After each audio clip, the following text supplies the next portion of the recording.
Back in 2.0, we had an addition to the game which at the time did not really gel all that well with the base mechanics. Back then, we had planetary tiles and there were only so many pops per planet, and you would want to grow those yourself optimally and make sure that you had the best possible layout possible. As of 2.2, this is obviously no longer the case because we can put as many pops on a planet as we have jobs for. Now, that by itself is pretty cool because in this particular case, I have 450 jobs on this Ecumenopolis, and I have, I have 558 jobs available, but only 450 pops. And considering population growth speed is a bit of an issue, we're going to need to be able to fill up those jobs somehow. Like I said, with pop growth speed, even with robots or migration attraction, we're never going to be able to fill up those pop jobs. So what do? Well, we look into our hat of features that are in the game and have a little bit of a look around and find ourselves with arguably one of the best ascensions. It went from one of the worst to one of the bests. Nihilistic Acquisition. I love Nihilistic Acquisition. Nihilistic Acquisition is probably one of the most wonderful Ascension perks in the game because of how much you gain and how much it messes with those who oppose you. Now, let's put this into perspective. Let's say that you are playing a particularly tall empire. In this particular scenario, I've picked probably the tallest of the tall, which is, of course, the One Planet Challenge. And we need pops. So how do we do this? Well, we declare war, of course, and we head over towards the nearest planet and start collecting pops from said world. And sadly, we can never get more than the last 2 remaining pops on the planet, which means that it's time for certain fleets to move on to greener pastures that are have a little bit more population inside of them. For instance, this one that has 18 pops. Now, what does this do? Well, with the rating stance, as it is in the orbital bombardment screen, hovering over that planet will slowly but steadily, as long as we have 10 ships, suck up the population and move it to our empire capital. Now, that by itself may be is probably one of the most efficient ways of using war goals, especially when it comes to your own war goals that are not necessarily in the game itself. And in this particular case, it is the movement of population from them to you, so you can put them to work, therefore have a bigger economy, and the pops that they don't have, they can't use on their economy, therefore you grow significantly faster than they do. And that by itself is a huge thing, especially, like, let's put this in perspective if we're playing a multiplayer, and some guy next door immediately goes into the supremacy tree, gets Nihilistic Acquisition, has a pretty damn impressive fleet and starts bombing your planets. Hey, that's fine. What do you want? You want some money? Do you want some humiliation so that you can get more influence? No, he is after your pops. And those pops that you don't have anymore can no longer work in the alloy plants. And that right there is a major problem, because they can grow their economies quite significantly. Now, in this particular case, Nihilistic Acquisition has a whole bunch of very flexible approaches. Now, for those of you who have watched the One Planet Challenge, the empire that is built on nothing but eternal misery and despair edition, well, as you know, these are all undesirables that are all being slowly purged in the mines. But it doesn't always need to be that way. Funnily enough, there's better ways of using your pops, because in this particular scenario, the only reason why we use this particular purge type of forced labor is to get food and minerals. There's different ways of using these pops. For instance, we can use processing, which means that all of our food will, all of the pops will turn into food rather than just minerals and food, which by itself is rather nice. However, let's say hypothetically, we go to our capital world here and we come to the realization, okay, so we have 556 jobs available. 459 pops are available on the planet itself, and most of those pops are currently, or at least 296 of those, are currently being thrown into the grinder to generate minerals and food to upkeep our economy. What if for about 10 years straight, we want to make the most ridiculous amount of technology and unity possible. That's totally doable, because with Nihilistic Acquisition, we now have the ability to keep our original population working hard on whatever they're working on, whilst our recently acquired individuals can work on something a little bit more productive. For instance, let's take these lock. And let's go to their rights, for instance. Let's give them residence. Yes, we are going to give them residence. Is this going to impact our economy? Yes. Is it going to be a lot? No, because all the other ones are still going to be working in the mines. So let's give them residence. That's fine.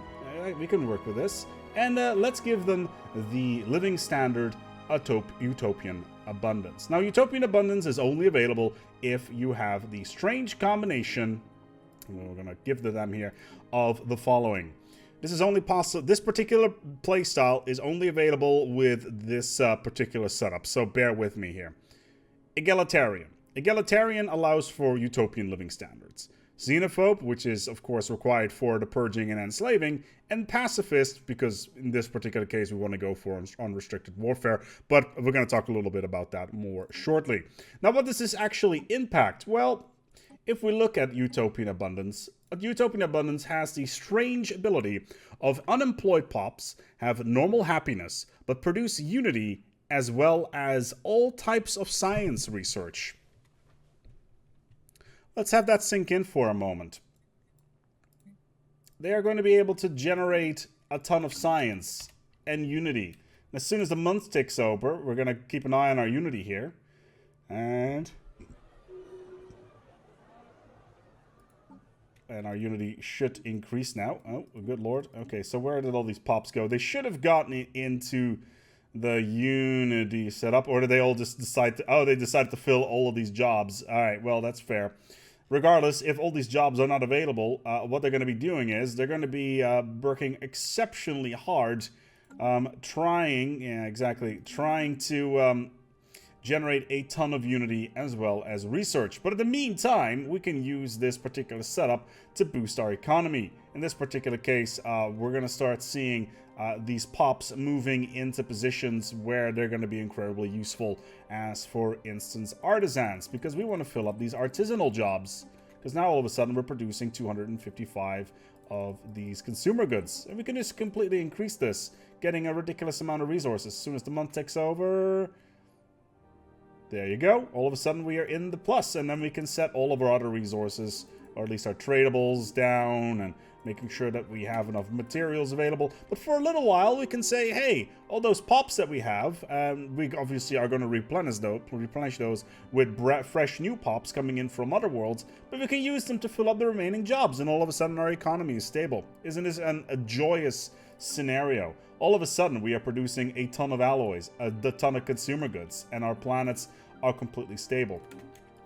That's the joy of Nihilistic Acquisition. It is the great equalizer. It allows you to overbuild your economy by an insane amount. And then you just take pops from another world and then fill those jobs in with them. Whether or not they want to come or not is a whole different question, but they're going to come. And they are going to fill those jobs whether or not they like it or not. Still, in this particular case, if you're running Utopian abundance, sure, the pops are going to be super happy. Housing is going to go a little bit lower. They now are using up 60 of those, which is a little bit crazy. But still, hey, at least we're going to be able to get a lot of workers, get an insane economy, whilst the enemy is lingering because they're not able to do anything, which is a joy. In addition, what we could do here is, for instance, let's say if we take another group of populations, say these Raxocodiums. Let's say that that we're going to give them living standards of Utopian abundance, but they are not allowed to work in any of the specialist jobs. That means they become unemployed, which means that for every single pop, it's going to generate 2 unity and a bunch of science. Now, that by itself may not seem like a huge amount, but if you are bringing a whole bunch of pops from the mines, then all of a sudden your unity is going to grow through the roof, and your technology is also going to go through the roof. And that right there is something you want to keep in mind. So yeah, Nihilistic Acquisition has really gone from being probably one of the most underwhelming ascension perks to what I would consider one of the best ascension perks. Not gonna lie, probably S tier, maybe A tier if you're not playing xenophobes or militarists or something along those lines. For nihilistic acquisition, actually you need authoritarian and xenophobe. So you could potentially play a xenophobic empire that is militarists, or at least as long as you have egalitarian and xenophobe, you can pull this particular strategy off, and it's super fun. So you technically don't even need the pacifist one here. However, there is another. Of course there is another. Let's talk a little bit about Barbaric despoilers. Barbaric despoilers, you may ask, ASpec, what are those? Well, the Barbaric despoilers were introduced also in 2.0 Apocalypse, and they are a very curious type of civic. Barbaric despoilers are, actually, I feel they are underpowered as of right now. I actually feel that they could have a lot more flavor. So Barbaric despoilers, just to put things into perspective here, Barbaric despoilers are a type of empire that has a special casus belli, which generates the ability to go to war with anybody you want, and to steal their pops. And then once you win the war, you're gonna get a ton of minerals and energy out of it, whilst your target is gonna have to give up those resources, while at the same time they can only produce a lesser amount of that each month for 10 years straight, which by itself seems pretty overpowered, ASpec, but why are you saying that it's a little bit underpowered from your perspective? I actually feel that Barbaric despoilers could be a bit better in various ways. So Barbaric despoilers, just to recap for you guys, they cannot form migration treaties, which by itself is relatively straightforward. They're effectively pirates. They cannot form any federations, because clearly they're stealing pops all over the place. Then it has the despoilization casus belli on all other empires, which unlocks the raiding and bombardment stance, which in turn allows you to abduct pops from besieged planets and resettle them into your own worlds, as well as decreases opinion from most other empires. Effectively what it is, it's a civic that allows you to get nihilistic acquisition from the start of the game. So why am I saying that this is underpowered? Well, mainly because of the following. If you're going for a nihilistic acquisition build, which is unlocking the raiding bombardment stance, you will most likely go for the militarist build straight away, and by the time that you get access to nihilistic acquisition, you will probably not have made first contact yet, or at least you're not ready to make first contact yet. And especially if you're min-maxing or you're playing your ethics in a certain way that you can get an insult CB or a liberation CB or an ideology CB. It makes Barbaric despoilers underpowered. Mainly because Barbaric despoilers by themselves, there is really no reason to pick them. You can't get any migration treaties. You can't get federations. Other empires have a decreased opinion of you. It's not like they're fanatic purifiers and they get an inherent bonus to firepower or anything else. Therefore, I feel that Barbaric despoilers actually need a bit of a boost, because they fill a civic slot, which cannot be removed. So as soon as you have the Empire Capital Complex or the 2.2 equivalent of it, or whatever Empire equivalent you're playing, you cannot remove it. And this basically means that that means you can only fill in 2 additional civics at that point. You can't switch around your empire.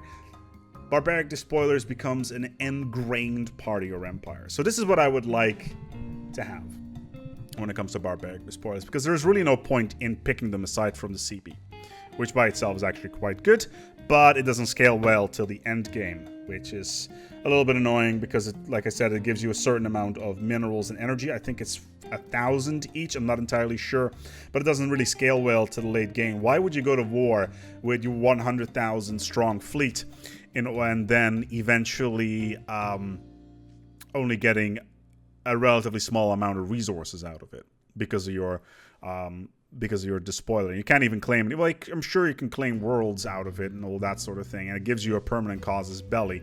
But it's not like the Total War CB, which is completely overpowered in some regards and probably shouldn't be in the game. But still, Barbaric Despoilers, how would we improve Barbaric Despoilers? Well, first of all, I would give them a flat bonus to production of alloys.